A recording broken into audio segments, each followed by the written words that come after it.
अस्सलाम वालेकुम। मैं डॉक्टर मुजीबुल हसन और आप लोगों को खुशामदीद कहता हूँ अपने इस यूट्यूब के चैनल पर। आज इस वीडियो के अंदर हम डिस्कस करेंगे आईबीएस की डिजीज़ के हवाले से।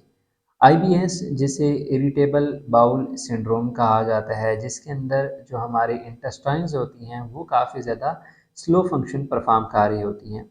जिस टाइम हमारे डाइजेस्टिव सिस्टम के अंदर काफ़ी ज़्यादा कॉम्प्लिकेशन स्टार्ट हो जाती हैं, तो अक्सर औक़ात कुछ पेशेंट्स में स्टमक के इश्यूज़ डेवलप होते हैं, कुछ पेशेंट्स में इंटेस्टाइनल इश्यूज़ डेवलप होने लग पड़ते हैं। अब आईबीएस की कंडीशन के अंदर मोस्टली पेशेंट्स में या तो कॉन्स्टिपेशन बहुत ज़्यादा स्टार्ट हो जाती है, जिसकी रीज़न होती है कि जो इंटेस्टाइन की एक अरिथमेटिक मूवमेंट होती है वो काफ़ी ज़्यादा वीक हो जाती है। या जिन पेशेंट्स के अंदर इंटेस्टाइनल इन्फेक्शन ओवर हो जाए, गट्स प्रॉब्लम स्टार्ट हो जाएँ, तो उसमें उन्हें काफ़ी ज़्यादा डायरिया स्टार्ट होने लग पड़ता है। अब आईबीएस के जो पेशेंट्स होंगे इनकी एज तकरीबन 40 साल से अबव होगी। मोस्टली बड़ी उम्र के मेल पेशेंट्स के अंदर या फीमेल पेशेंट्स में ये बहुत ज़्यादा कॉमन पाई जा रही होती है। इस वीडियो के अंदर हम इस डिज़ीज़ के हवाले से कि पेशेंट की क्या सिम्टम्स होती हैं और होम्योपैथी की 5 ऐसी मेडिसिन आपके साथ शेयर करूँगा जो कि काफ़ी ज़्यादा प्योर और बेस्ट रिज़ल्ट दे रही होती हैं इस प्रॉब्लम को ठीक करने के अंदर। वीडियो को स्टार्ट करने से पहले आपसे गुजारिश है कि अगर आप इस चैनल के ऊपर फर्स्ट टाइम आए हैं तो चैनल को लाजमी सब्सक्राइब कीजिएगा, साथ बेल आइकन की घंटी को लाजमी प्रेस कर लीजिएगा ताकि इसी तरह की इन्फॉर्मेटिव वीडियोस होम्योपैथिक मेडिसिन के रिलेटेड आपको इस चैनल पर देखने में मिलती रहें। अपने ट्रीटमेंट के हवाले से अगर आप मेरे साथ रब्ता करना चाहें तो कुछ फ़ीस पे करने के बाद आप व्हाट्सएप के ऊपर इस दिए गए नंबर पर मेरे साथ रब्ता कर सकते हैं। बहुत ही सिंपल तरीक़ेकार होता है। कुछ फ़ीस पे करने के बाद आप व्हाट्सएप के ऊपर कॉल पर मेरे साथ बात कर सकते हैं। आईबीएस जिसे इरिटेबल बाउल सिंड्रोम कहा जाता है, इस कंडीशन के अंदर जो अरिथमेटिक एक मूवमेंट होती है इंटेस्टाइन की, जिस तरह से हमारा हार्ट जो होता है वो एक पैटर्न के थ्रू एक मूवमेंट प्रोड्यूस कर रहा होता है, जिस वजह से हमारा ब्लड आगे ट्रांसफ़र हो रहा होता है बॉडी में। सेम यही प्रोसीजर हमारे इंटेस्टाइन्स के ऊपर होता है। जिस टाइम पे आप अपना अल्ट्रासाउंड वगैरह कराते हैं तो आपको ये कंडीशन वाज़े तौर पर बताई भी जाती है कि आपकी जो इंटेस्टाइन्स है वो किस तरह से अपना फंक्शन परफॉर्म कर रही हैं। अब मोस्ट ऑफ द टाइम होता है कि जिन पेशेंट्स में ये आईबीएस की प्रॉब्लम स्टार्ट होती है उन्हें एग्जैक्ट काज नहीं पता होती कि आया जो सिम्टम वो फेस कर रहे हैं, जैसे कि अगर कोई पेशेंट कॉन्स्टिपेशन की प्रॉब्लम फेस कर रहा है, डायरिया की प्रॉब्लम फेस कर रहा है, तो वो किस वजह से हो रही है। क्योंकि आप ऐसे केसेस के अंदर सिर्फ मेडिसिन खाते रहते हैं लेकिन अपनी रीज़न काज पे नहीं जाते।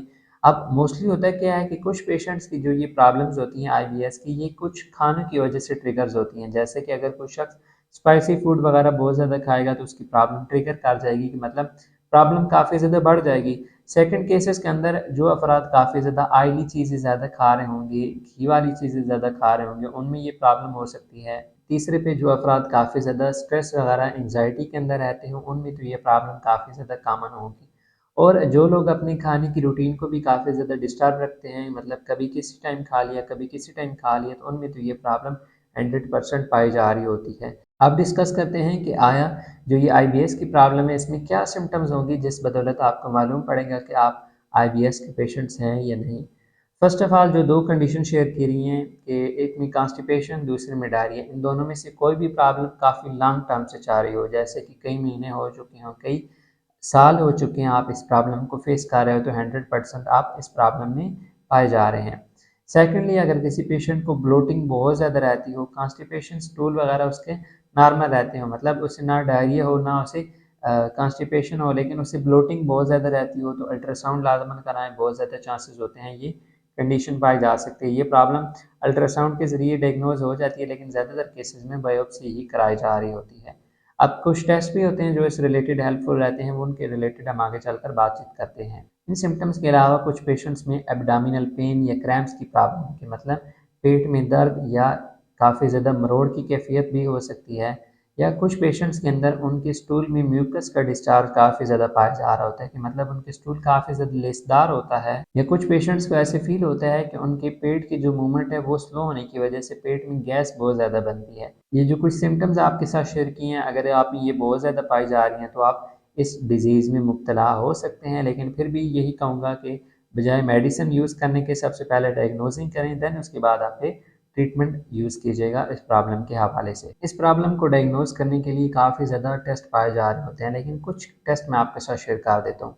जैसे कि अल्ट्रासाउंड मैंने पहले आपके साथ ज़िक्र किया, वो एक दफ़ा लाज़मन करा लीजिएगा। दूसरे पे आप अपना ब्लड सीपी के टेस्ट लाज़मन कराएँ, ब्लड सीपी के अलावा स्टूल आरी टेस्ट, ये दोनों टेस्ट आपके हर हाल में होने चाहिए। और तीसरा ESR, blood CP, ESR, stool आरी, ये 3 टेस्ट हो जाएँगे। इसके अलावा कोलोनोस्कोपी वगैरह आपकी होती है, वो अगर आपको काफ़ी ज़्यादा सीवियर प्रॉब्लम पाई जा रही हो तब भी कराइएगा। वैसे अल्ट्रासाउंड, ये टेस्ट वगैरह होने से काफ़ी हद तक डायग्नोसिंग कंप्लीट हो जाती है। कुछ केसेस के अंदर देखने मिलता है कि हार्मोनल इम्बैलेंसेस की वजह से ये प्रॉब्लम पाई जा रही होती है, तो फिर उस रिलेटेड आपके हार्मोनल टेस्ट आपके डॉक्टर की जानिब से रेकमेंड कर दिए जाएंगे, उनको फिर आप कराने के बाद ही मेडिसिन यूज़ कीजिएगा। अब आते हैं कि कौन सी 5 होम्योपैथिक मेडिसिन इस कंडीशन के लिए काफ़ी ज़्यादा क्विक रिजल्ट प्रोवाइड करती हैं। जिन पेशेंट्स को स्पाइसी फूड वगैरह इस्तेमाल करने की वजह से, काफ़ी ज़्यादा तेज़ मिर्च मसाले जात की वजह से पेट की इन्फ्लेमेशन, इन्फेक्शन रहती हो, वो नक्सवामिका होम्योपैथिक मेडिसिन को यूज़ करेंगे। अगर पेट के अंदर काफ़ी ज़्यादा क्रैम्प्स की प्रॉब्लम पाई जा रही हो तो कालोसिंथ होम्योपैथिक मेडिसिन काफ़ी ज़्यादा सूटेबल रहती है। इसमें एंग्जाइटी के हवाले से अर्जेंटम नाइट्रिकम होम्योपैथिक मेडिसिन काफ़ी ज़्यादा बेस्ट रोल प्ले करती है इस कंडीशन के लिए। और जिन पेशेंट्स में गैस वगैरह बहुत ज़्यादा बन रही होती है तो वो लाइकोपोडियम मेडिसिन को भी यूज़ कर सकते हैं। और लास्ट पे जिन पेशेंट्स को स्टूल पास करने के बाद काफ़ी ज़्यादा वीकनेस फील हो तो एलोज सुकुट्रीना, ये मेडिसिन भी इंटेस्टाइनल इन्फेक्शन के लिए बेस्ट है। ये जो पांचों मेडिसिन मैंने आपके साथ शेयर किया है, ये मल्टीपल केसेस के अंदर भी यूज़ हो रही होती हैं, तो कोशिश करें कि होम्यो मेडिसिन को इस्तेमाल करने से पहले अपने एरिया के होम्योपैथिक डॉक्टर के साथ लाजमन मशवरा कर लीजिएगा। या अगर आप अपने ट्रीटमेंट के हवाले से मेरे साथ रब्ता करना चाहें तो कुछ फ़ीस पे करने के बाद आप व्हाट्सएप के ऊपर इस दिए गए नंबर पर मेरे साथ रब्ता कर सकते हैं। उम्मीद है आज की वीडियो आप लोगों को पसंद आई होगी। वीडियो को लाजमी लाइक कर दीजिएगा। मिलते हैं फिर नेक्स्ट वीडियो में, तब तक के लिए फ़ी अमान अल्लाह।